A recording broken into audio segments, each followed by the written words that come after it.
ஸ்ரீமதே ராமானுஜர் ఆళ్వార్ ఎంబెరుమానార్ జీయర్ తిరువళ్ళేశ్వరం. అందరికీ తిరిగి తిరుపతి అనుభవానికి స్వాగతం. ఇప్పుడు మనం చూసుకోబోయే పాశ్రం మాలే మణివన్న.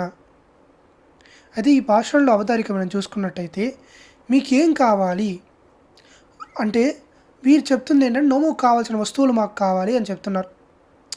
అదేంటి, కృష్ణుడి యొక్క ఆలింగనం చేసి అది కోరుకొని అది చేసిన వారు మళ్ళీ నోము కావాలి ఇవన్నీ ఎందుకు అంటున్నారు అంటే వారికి ఆ ప్రాప్య త్వర అనేదైతే ఉందో, ఇప్పుడు పెరుమాళ్ళని పొందవలసిన విధానంలో వారు పొందకపోతే వారు ఇది పెరుమాళ్ శాశ్వతంగా ఉంటారో లేదో అనే ఒక ఆలోచనతో వారు సంకల్పించిన మార్గళి వ్రతం కూడా పూర్తి చేయాలి. కాబట్టి ఆ సత్యవ్రతంతో పెరుమాళ్ ధర్మం తప్పకూడదు. కాబట్టి వారు ఇవి అడుగుతున్నట్టుగా మనకు అవతారికలో చెప్తున్నారు. பாஷ்ரம் சேவித்தாம். மாலே மணிவண்ணா மார்கழி நீராடுவான் மேழையார் சேவனன் வேண்டுவன கேட்டியேல் நாதெக்கரெல்லாம் நதெங்கும் உழல்வன பாலன்ன வண்ணத்தின் பாஞ்சஜன்னியமே போல்வன செங்கங்கள் போய் பாழவே சாரப்பெரும் பறையே பல்லாண்டு செய்ப்பாரே கோல విளకే కొడియే విధానమే ఆలి నిలయాయ్ అరుళేలోరెంపావాయ్. ప్రతిపదార్థం చూద్దాం. మాలే ఆశ్రిత వాత్సల్యం కలిగినటువంటి స్వామి. అయితే వాత్సల్యం అనేది పరమాత్మ యొక్క స్వరూపం. మనం రామాయణం పూర్తిగా చూసుకుంటే రామావతారంలో శరణాగత వత్సలుడుగా ఎక్కువగా అనిపిస్తుంటాడు. శరణాగతులు వీరు వచ్చి శరణాగతి చేస్తున్నారు, వారికి ఏదో అనుగ్రహిస్తున్నారు, అలా శరణాగత వాత్సల్యం అనేది చూపిస్తున్నారు రామావతారంలో. కానీ కృష్ణావతారంలో మాలే, ఆ మహాభారతం పూర్తిగా కూడా కృష్ణావతార చరిత్రం కూడా వ్యామోహ గుణం అధికంగా కనిపిస్తూ ఉంటుంది. కాబట్టి అవతారం పెరుగుతున్న కొద్దీ పెరుమాళకి వ్యామోహం అనేది భక్తుల పట్ల పెరుగుతుంది. మణివన్న, ఆ వ్యామోహం దేని వల్ల కలుగుతుంది అంటే ఇంద్రనీల వర్ణుడు అనేటువంటి శరీరం వల్ల, ఆ పెరుమాళ యొక్క స్వరూపం వల్ల ఆ శరీరాన్ని మేము వ్యామోహిస్తున్నాము. అంటే ఇక్కడ ఆ శరీరానికే మాకు వ్యామోహం ఉందా అంటే ఆ పెరుమాళ యొక్క శరీరం ఉన్నదే ఆ వ్యామోహం ప్రకటన చేయడానికి అంటున్నారు. మనకి ఆ పెరుమాళ శరీరం చూసే వ్యామోహం కలుగుతుంది, ఆ పెరుమాళ యొక్క శరీరమే వ్యామోహం వల్ల కలిగింది అని చెప్తున్నారు. మణివన్న, అయితే ఇప్పుడు మీరు ఎందుకు వచ్చారు అంటే మార్గళి నీరాడువాన్, ఈ మార్గళి మాసంలో స్నానం చేయడానికి, ఉపకారాలు కావడానికి, అంటే పెరుమాళే దొరికాక ఇవన్నీ ఎందుకు అంటే పెరుమాళ మీద ఉన్నటువంటి ప్రేమ వల్ల ఎక్కడ పెరుమాళ్ మళ్ళీ దొరకకపోతాడో అనే విషయాన్ని అనుకొని ఈ మాకు మార్గళి నీరాడువాన్, ఈ మార్గళి మాస వ్రతం చేయడానికి మాకు ఉపకరణాలు కావాలి అని కోరుకుంటున్నారు. అయితే ఇది స్వర్గకామం వంటిది, స్వర్గకామో యజేత అన్నట్టు విధంగా శాస్త్రంలో చెప్పబడిందా, ఇది అంత ప్రసిద్ధమైందా అంటే మేడయార్ సేవనగర్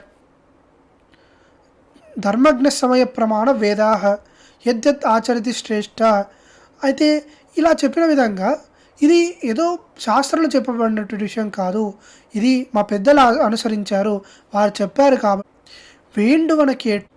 అయితే ఇది మేము చెప్పేది విను అని చెప్పి పెరుమాళ్ ఇక్కడ పిరాటి కూడా గోదాదేవి వీరిని శాసిస్తున్నారు. ఎందుకు ఇది అంటే పెరుమాళ్ వీరి యొక్క ఇంత పెద్ద గోష్ఠి రాగానే పెరుమాళ్ ఆశ్చర్యంగా విస్మయించి చూస్తున్నాడంట ఈ గోపికలందరి పట్ల. జ్ఞానత్తై శంఖము నాడెత్తెల్లా నరేంగ మురల్వన, ఈ దుర్యోధనుడికి అందరికీ భయం కలిగినటువంటి శంఖము, అటువంటి శంఖం కాకుండా పెరుమాళ యొక్క అదర సంబంధం కలిగినటువంటి శంఖం. ఈ రెండు వేరువేరా అంటే రెండు ఒకటే, కానీ వీరికి కావాల్సిన దుర్యోధనుడికి ఆ ప్రకంకణం కలిగినటువంటి శంఖం కాదు. వీరికి ఆ ఉద్దేశం శంఖంలో చూసినప్పుడల్లా పెరుమాళ యొక్క అదర సంబంధం కలిగిన శంఖం కావాలి. అటువంటి జ్ఞానత్తెల్లా నరేంగ మురల్వన పాలన్న వన్నత్తున్, పాలలాగా అందమైనటువంటి శంఖాలు పోయిపాడుడై ఎనవే, విస్తృతముగా పోయిపాడి చాలా విస్తృతంగా కీర్తి కలిగినటువంటి శంఖము. ఎలాగైతే రుక్మిణి పిరాటిని పెరుమాళి సహాయపడినటువంటి శంఖము, ఆ శంఖనాదం వినగానే రుక్మిణి పిరాటి పరిగెట్టుకుంటూ బయటికి వచ్చి కృష్ణుడితో పాటుగా వెళ్ళింది. చాలా పెరుం పరియే, అది కాకుండా చాలా పెద్ద పరై అనే వాద్యం కావాలి. పెరుమాళ్ళు వస్తున్నారు అని చెప్పేటటువంటి ధ్వనించేటటువంటి ఆ ధ్వజం, ఆ పెద్ద పరై, ఆ నగారా ఏదైతే ఉందో, ఆ పెద్ద డప్పు ఏదైతే ఉందో అది కావాలి. పల్లాండి సేపారే మంగళం పలికేవారు కావాలి. కోల విలక్కే మంగళ దీపం కావాలి. కుడియే కొడియే కొడియే అంటే ధ్వజం కావాలి. విధానమే ఆ పైన పట్టుకునేటటువంటి ఒక మండపం లాగా, బట్టతోటి మండపంలా ఉంటుంది కదా, అది కావాలి. అయితే ఇవన్నీ ఇవన్నీ చాలా కావాలి అన్నారు. పాలన్న ఉన్నతను పాంచజన్యమే పోలోన సంగంగల్ పోయిపాడ. అలా ఒకటి కాదు, చాలా కావాలి. అయితే పెరుమాళ్ ఇక్కడ సమాధానం ఇస్తున్నట్టుగా మనకి వ్యాఖ్యానంలో చెప్తారనమాట. శంఖం అంటే పాంచజన్యం ఒకటి ఉంది, అలాంటి శంఖం ఇంకొకటి కలుగుతుందా అంటే ఏమో వెతుకుతా కలుగుతుండొచ్చేమో. కానీ వాద్యం కుంభనృత్యం చేసిన వాద్యం ఒకటి ఉంది. పెరుమాళ్ కుంభనృత్యం అనే ఒక ఘట్టం ఉందన్నమాట. ఏంటి అంటే పెరుమాళ్ ఒక కుండపై నించొని ఒక డప్పుని నడుముకి కట్టుకొని చేతిలో కుండలు, ఇటు చేతిలో కుండలు, తలపైన కుండలు ఇవన్నీ పెట్టుకొని వాటితో నృత్యం చేశాడు అని చెప్పి మనకి భాగవతంలో ఉంది.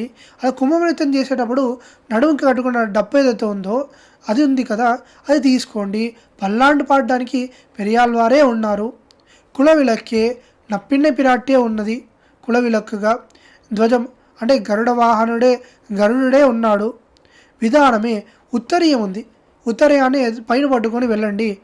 లేదు అంటే ఆ పెరుమాళ్ ఒక ఊరు నుంచి ఇంకో ఊరికి వెళ్ళేటప్పుడు మధ్యలో రక్షకంగా ఉన్నటువంటి ఆదిశేషుడు ఉన్నాడు. ఇది ఒకటే ఉన్నాయి, ఇవే ఉన్నాయి మా దగ్గర, ఇవే మీరు ఉన్నాయి అడిగితే మేము అనుగ్రహించగలుగుతాం. లేనివి ఎక్కడి నుంచి చాలా కావాలి, ఇవి కావాలి, అనేకం కావాలి అంటే ఎక్కడి నుంచి వస్తాయి అంటే ఇక్కడ నీకు అసాధ్యం కానిది ఏది లేదు కదా. ఇప్పుడు అఘటిత ఘటనా సామర్థ్యం అని ఉంటుంది, అంటే జరగదు, ఇలాంటి వారు ఇంకొకరు ఉండరు అంటే అటువంటి చేసి చూపించేటటువంటి పెరుమాళ్. కాబట్టి ఇది ఎందుకు మరి తర్వాత ఆలినిలయ ఎరుళయలో రెంపాబాయ్ అంటారనమాట. ఆలినిలయాయ్ వటభద్ర సాయిగా ఇక్కడ అఘటిత ఘటనా సామర్థ్యం చాలా ప్రకటనగా తెలుస్తుంది. ఒక పెద్ద మర్రాకంట, దానిపైన చిన్న శిశువు అంట, ఆ శిశువు లోపల అన్ని బ్రహ్మాండాలంట. అదంతా తిన్నారంట. ఆ ప్రళయ జలాలపైన ఊగుతున్నాడంట, ఆకుపైన తేలుతున్నాడంట. ఆ నోరులోనే సరిపోవు, సరే ఆ నోట్లో నుంచి ఎలా వెళ్ళిపోయి అనుకుంటాయి, కడుపులో సరిపోవు కదా. ఇవన్నీ అఘటిత ఘటనా సామర్థ్యం అనే విషయాన్ని ఇక్కడ నిరూపించడానికి ఆలినిలయాయ్ అరుళేలో రెంపావాయ్, కాబట్టి నువ్వు రక్షించాలి స్వామి అనే విషయాన్ని ఇక్కడ తెలుపుతున్నారు ఈ పాశ్రంలో. ఆళ్వార్ ఎంబెరుమానార్ జీయర్ తిరువళేషణం శివతేర మజామా త్రిమునీంద్రాయ మహాత్మనే శ్రీరంగవాసిని భూయాత్ నిత్య శ్రీ నిత్యమంగళం. ఆళ్వార్ ఎంబెరుమానార్ జీయర్ తిరువళేషణం అడియన్ రామానుజదాస్.